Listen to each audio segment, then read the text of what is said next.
Adilabad BJP ఎమ్మెల్యేపై స్థానిక కాంగ్రెస్ నేత కంది శ్రీనివాసరెడ్డి తీవ్ర ఆరోపణలు చేశారు.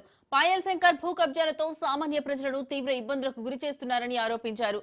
ఎమ్మెల్యే భూ కబ్జా బాధితులు అనేక మంది కాంగ్రెస్ కార్యాలయానికి పత్రాలతో వస్తున్నారన్నారు. ఎమ్మెల్యే భూ కబ్జాలపై ఆధారాలు ఉన్నాయని చెప్పారు.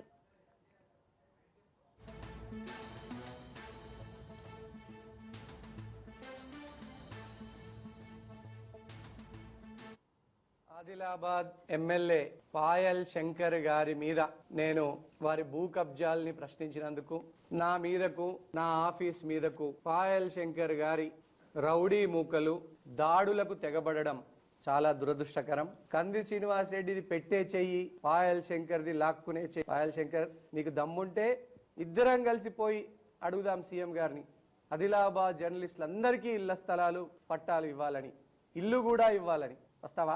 గవర్నమెంట్ ల్యాండ్ ప్రొహిబిటెడ్ ప్రాపర్టీస్ కింద ఉన్నటువంటి ఈ 110 కోట్ల స్థలం పాయల్ శంకర్ మైనింగ్ పేరు మీద రిజిస్టర్ అయిన మాట వాస్తవం కాదా?